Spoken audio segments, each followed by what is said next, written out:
Hey, horror fans! Once again, it is me, the Horror Miser Monty G, trying to review the latest Shark Attack horror film. Yes, we got another horror check attack film. This is coming from France. Yes, it is Under Paris. Yes. Y'all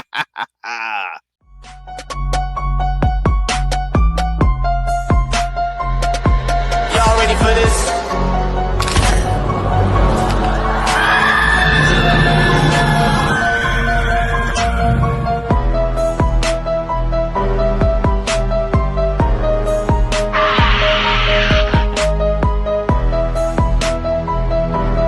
Hey, horror fans! Once again, it is me, the Horror Miser Monty G. Now, Under Paris is a 2024 French horror film. It was directed by Xavier Gens.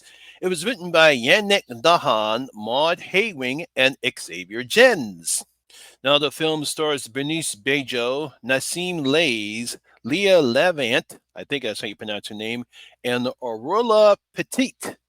Now, in this film, to save Paris from a bloodbath, a grieving scientist is forced to face her tragic past when a giant shark appears in the scene. Yes, a shark in Paris saying ain't so. Now, horror fans, here in the States or here in America, we've had our fair share of horror films featuring everyone's favorite attacking animal, sharks. We just simply cannot get enough of shark horror films. Yeah, because it seems like American filmmakers can't get enough of making these shark attack horror films. As we've had plenty of these horror films, whether they're good or bad, horror films continue to make them. They can't stop. I mean, obviously, we have the good ones like Jaws, Deep Blue Sea, The Shallows, 47 Meters Down, Bait the Reef, and, if you want to say it, The Meg. Then, of course, we have the bad ones like The Requiem, Jaws the Revenge, any of the any-headed shark attack films, whether it's two-headed shark attack, three-headed shark attack, four-headed shark attack, five-headed shark attack. Come on now, how many heads do you think a shark is going to have? And, of course, the one and only Shark Exorcist. I've never seen that before, but my good friend Trip has seen it, and yeah, I care not to see that one. Now, it seems that foreign filmmakers are not coming up with their version of this type of subgenre for horror films.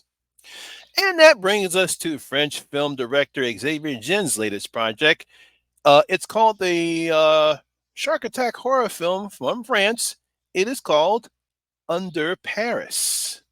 Now, 3 years after the disaster killed our whole diving team on researching pollution in the ocean, marine scientist Sophia Alassis is now teaching marine life at an aquarium. Some of those things where you take a meaningful job because you still love the ocean, but you no longer have the guts to go out there and do what you're doing before.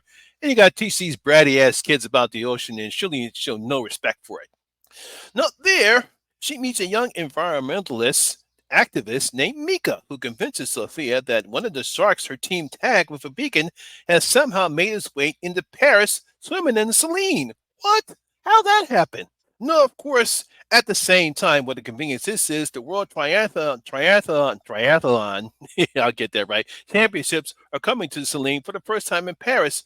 So can Sophia convince the authorities to stop the ceremony before Paris becomes a bloodbath? Yeah, that's kind of what this film is about. Now, I don't know if Xavier Gens tried to make this film as a public piece for the upcoming 2024 Olympic Games in Paris, but you kind of get the gist saying that, hey, this is the first time we got the World Triathlon Championships coming to Paris. It's a huge celebration. Everyone's looking forward to it, just like they're looking forward to the Olympics. So I don't know if that was his purpose, because I don't know when this film was made or filmed. But, it's just a coincidence that this is happening at the same time that the Olympics are happening in Paris. I just thought I'd throw that in there. Now, you must give Xavier and his writing team credit for coming up with a simple and interesting premise for a shark attack horror film.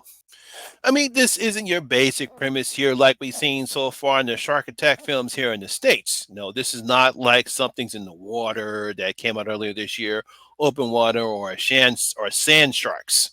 Nor this is not some of the other shark attack horror films that have recently been made, where we get a whole group of young people who decide to go out in the middle of nowhere, and all of a sudden they are trapped in the middle of the ocean, and next thing you know, they got to beat off the sharks before they all die. So we don't have that aspect here. This is a totally different. It's a simple premise, but it's an interesting one, and it's not the same type of premise we've seen here in the States when it comes to shark attack horror films.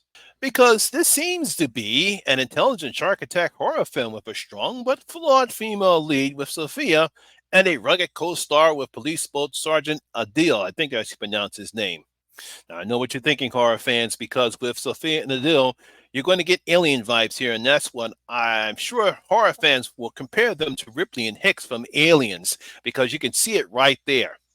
Same thing with Ripley. She is a very strong female, but she's kind of flawed because of what happened to her on the Sunoco. I mean, not Sunoco, Nostromo. We got the films real strong. And the same thing here. Sophia loses her whole team to a shark attack in the middle of the ocean. Now she's got to go back and do the same thing again, but she's reluctant to do so. And you got Hicks from the Space Marines and Aliens. And here you have Adil from I guess you could call them the sort of like the Coast Guard version of Paris, France there. I guess you could call them that. I guess he's some type of sergeant. He leads a team of policemen protecting the river there. So you got lots of comparisons between this film and Aliens. Now, Xavier does take advantage of the shooting some of the areas and movies in Paris because we get some nice shots around the Eiffel Tower and some nice around the Celine too. And we had some good, nice cinematography in the film. I like some of the stuff he did in this particular film, but we do get some nice shots in and around Paris. And we also get some nice underwater shots as well, showing how dark and murky and dirty and creepy the water is in the Celine, creating some nice moments of tension and suspense because we don't know when or where the shark is going to come out and attack. We got some nice scenes where we think that's a shark, but it's not. The next thing you know, it's a shark. So I got to give Xavier credit for how some of the underwater scenes are filmed. Now, I don't know if Xavier and his writing team were trying to combine two subplots into this film because we have the world triathlon and the environmental activists. I don't know what he was trying to do here, but we got two competing subplots here. But unfortunately, doesn't do a good job in combining them to make a solid film. Now, I had no problem with Sophia and her team were doing in the beginning of the film because that kind of makes sense. That sort of sets up the purpose of the film. But when we get to the second act of the film, it kind of, for me, changes the tone of the film. Because instead of focusing on the dangers that there's a shark in the Celine, we get sidetracked with Mika and her team about saving the environment and about how to deal with the shark. It kind of takes everything away from the film during that aspect. And I'm guessing that Xavier and his team needed something to happen to Mika and her team to move the plot along. But as I said before, it seemed to take away what was happening after the shark was discovered. I guess because it might make sense because what happens in the second act kind of pushes the plot along and we actually see that there's an actual danger because of what that habit is. But I would say at least 10 to 15 minutes of the film was wasted dealing with Mika and her team. Now it's obvious Xavier and his team were simply following Jaws when it comes to Sophia and Adele trying to convince the mayor on suspending the ceremony, but we all know that's not going to happen. It's right out of Jaws, so you can just see it right then and there. Now, this leads to an incredible third act where we get the bloodbath we all saw coming, but Xavier and his team decided, you know what? That was enough. We need something a little bit more than a shark attacking all these people in the water. We need something more. Now, without spoiling anything, we get all kinds of stuff, and I do mean all kinds of stuff happening in the third act of the film where the audience will say, what the hell? What the heck? What the world's going? What? Wait a minute! How did that happen? It's like one thing after another. It's like it's bad enough you got a shark attacking all the swimmers in a triathlon in the film, and then something happens, and that causes something else to happen, and that causes something else to happen. It's like, God, what are you guys doing? Now, since Netflix is playing a dubbed version of the film, the acting comes across flat and lackluster, but I'm kind of pretty sure that French-Argentine actress Bernice Bejo does a good job in playing Sophia. That's kind of the problem when you're dealing with a dub film because obviously these are not the voices of the actors that are portraying the characters in the film. But just by looking at the film itself, you can see that Bejo does a pretty good job in expressing the frustration, the pain and suffering that she's going through. There's some moments in the film that we get some nice bonding moments between her and Adil, as far as because we see he's had a troubled past in the film. And they kind of bond so much as before, but because this is dubbed, it doesn't come off good. Now, we do get plenty of blood. Like I said, plenty of blood. Some is real, some of it's fake, some of it's CGI, and we get some fair practical effects. but the CGI used for the sharks is average as best, but it's not enough to make the shark look frightening or threatening. Because if you are going to use CGI sharks, you want to make them look frightening and threatening, because that's what made Deep Blue Sea such a good horror shark attack horror film. Because the sharks they used, even though they were all CGI, they were mean, they were frightening, they were threatening, and you knew something bad was going to happen if you encountered them. Here, the sharks, what are you going to do? Now, as for the final critics, I'll leave it up to you guys to draw your own conclusions for those who have seen the show, but I'm sure Xavier wanted the audience to talk about it. I'll just say this is kind of similar to how Rise of the Planet of the Apes ended. And I'll just leave it at that, because it kind of has the same thing that's happening. And I said to myself, no, they didn't go there based upon how the film ended. And then the closing credits comes out. It's like, wait a minute, are you saying what you're saying? Okay. I don't know if that's going to make the. I'm pretty sure there's probably discussion about it as far as what did they mean by that? If that's what's actually happening now. Yeah, they went there.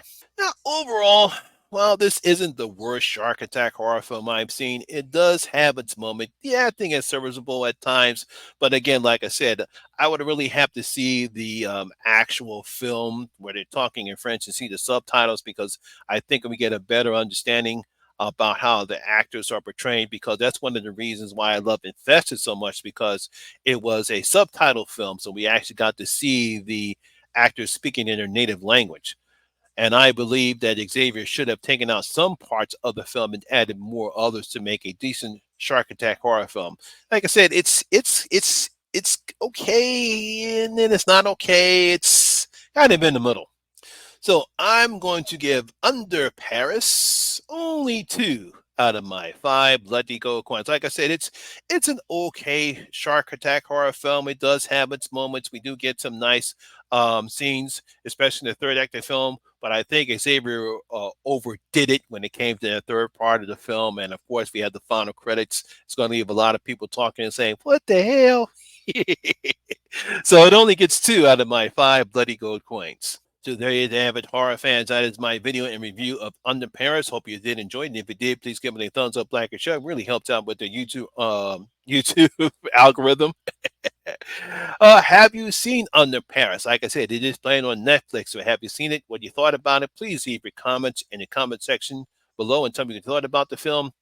Also, if you're new here, please hit that subscriber button, ring that notification bell. That way we notify anytime when I put a new video such as this one.